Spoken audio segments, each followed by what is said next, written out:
আসুন আসুন আসুন। এটা ধরুন ভাই। হ্যাঁ, এই আসুন আসুন, এখানে বসুন, বসুন বসুন। আচ্ছা নমস্কার, আপনাদের আসতে কোনো কষ্ট হয়নি তো? যা গরম পড়েছে, কষ্ট তো একটু হবে। হ্যাঁ সেই, আরে কে একটু শরবতটা নিয়ে আয় না।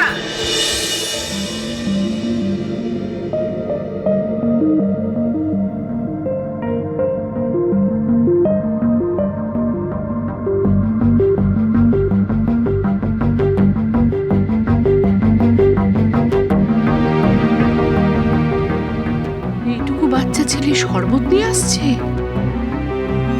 মদনা, দিদি এতবার করে মিমিকে বললাম যে বাচ্চার একটা পুরনো পাজামা পাঞ্জাবি ওকে দিতে। কি হলো কি? হ্যাঁ, কি ভেবেছে লোকজনের সামনে অপদস্থ করবে?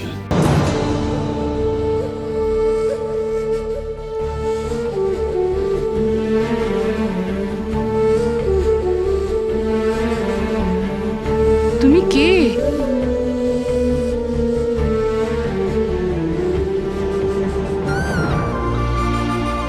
আমি আমি মানে কে আবার হবে? বাড়িতে কাজ করে হয়তো।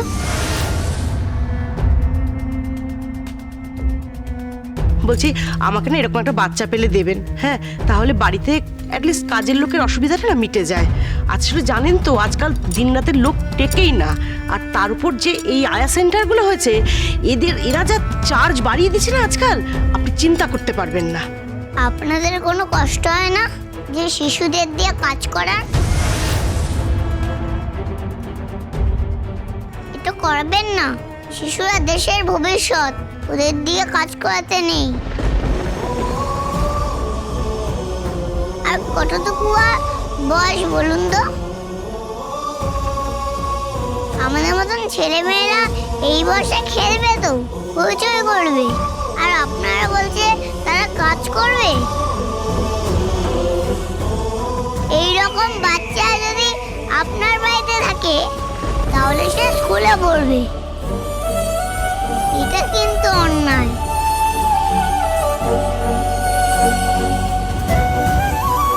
বাহ, মেয়েটা বেশ ভালো কথা বলে তো। আপনি কি আমাদেরকে অপমান করার জন্য ডেকেছেন? এই রাখি, চুপ একদম। কে ও? ও হচ্ছে ওর বোন। মানে একসঙ্গে দুজনকে পেয়েছেন? কত নেয় ওর? শুনুন, আমরা কাজের লোক।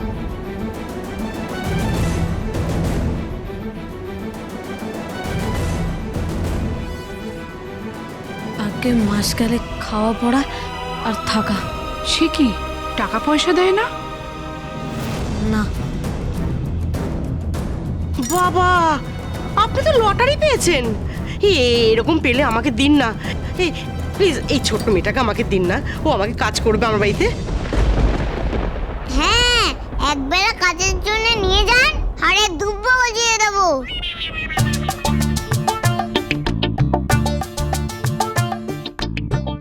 কি বললে? কি গজিয়ে দেবে? আরে ও কিছু না, ওসব শুনবেন না। নিন না শরবতটা খান।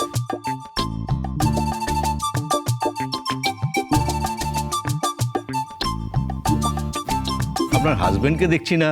আর বলবেন না ওনার কথা, উনি তো তখন থেকে অপেক্ষা করেছিলেন যে কতদিন ধরে বসে আছে যে আপনারা আসবেন, আপনাদের সঙ্গে আলাপ পরিচয় করবে, কিন্তু কিছুতেই হচ্ছে না। আসলে ওই দোকানে এখন বিয়ের সিজন চলছে তো, আর বুঝতেই তো পাচ্ছেন সমস্ত অর্ডার সাপ্লাইয়ের কাজ, লাখ লাখ টাকার ব্যবসা, বুঝলেন না? তাই হাজার চেষ্টা করেও থাকতে পারলো না, বারবার কারি বলছে যে এরকম সদাশয় মানুষজনেরা আসবেন, সেরকম একটা অনুষ্ঠানে আমি থাকতে পারলাম না। কি আর করা যাবে বলুন? দাদা ঢপ দিচ্ছে, মিথ্যে কথা বলছে, নরকেও স্নান হবে না। আরে ভাই তুই যা না, চাটা নিয়ে আয় না। দাদা তোকে তো 1 মিনিটে কাজের লোক থেকে ভাই বানিয়ে দিল। হ্যাঁ হ্যাঁ যাচ্ছি। যা গরম। আপনাদের জানিয়ে রাখলাম, এরকম একটা কাজের লোক পেলে আমাদের অবশ্যই জানাবেন। হ্যাঁ হ্যাঁ নিশ্চয়ই, কেন জানাবো না, নিশ্চয়ই জানাবো। কাজের লোক পড়া হচ্ছে, আমিও দেখছি। কয়না তো দূরের কথা, একটা লোহার টুকরোও দেব না। মেয়েকে একটু ডাকুন, একটু দেখি, আশীর্বাদ করবো যে। নিশ্চয়ই। ওরে ভেবলিকে ডাক, নিয়ে আয় ওকে। আরে এই ভেবলি, ভেবলি আয়।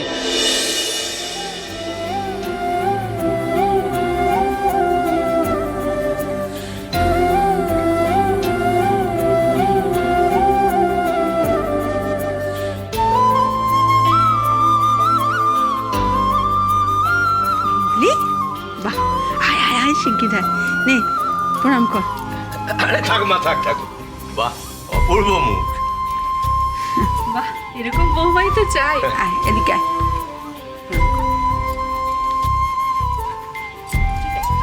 হ্যাঁ, বসো। বসো মা, বসো বসো।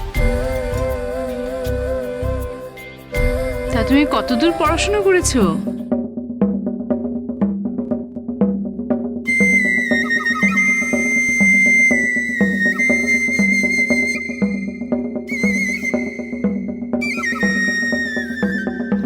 আমি মানে আমি ইয়ে ক্লাস 12 অবধি পড়েছে ও। তারপরে মানে তারপর আর ঠিক পড়তে পারেনি আর কি। জেঠিমা আবার টপ দিচ্ছে।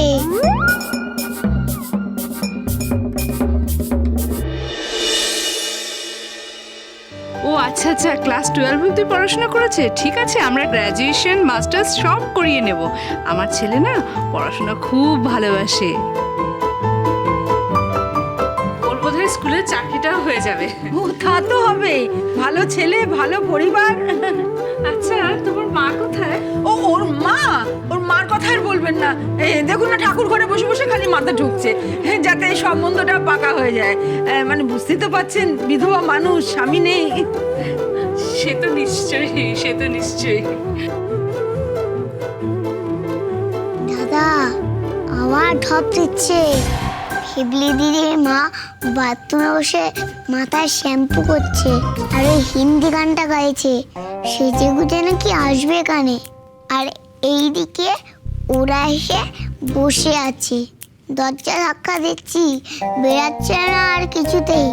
জেঠু যেরকম পটিতে গেলে আর বেড়ায় না, সেরকম মাসিও স্নানে গেলে আর বেড়ায় না। বুড়িটা কি সাজে আর কি স্নান করে। এই কি বলছিস কি তুই? হ্যাঁ, যা মিষ্টিটা নিয়ে আয়।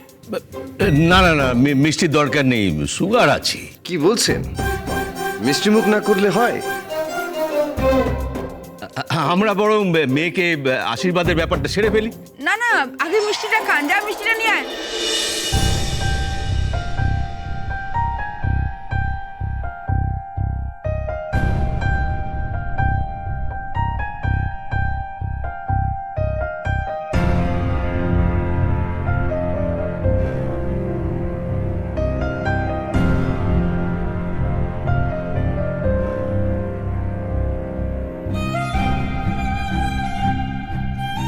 দাদা মিষ্টিগুলো কি বড় বড়, একটা খাবো? হ্যাঁ হ্যাঁ না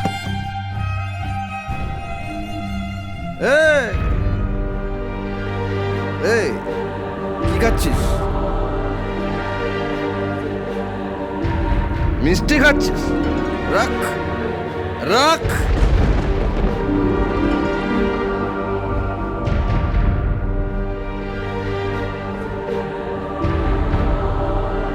এই যা মিষ্টিগুলো দিয়ে আয়। একটা চোর কোথাকার। চোর বলবে না, নিজের ঘরে কেউ চুরি করে না। নিজের ঘর? তোরা শুনলি না তোদের জেঠিমা কি বললো? তোরা এই বাড়িতে কাজ করিস, এটাই তোদের জাত। আরে এই বন্ধন, মিষ্টিগুলো নিয়ে আয়।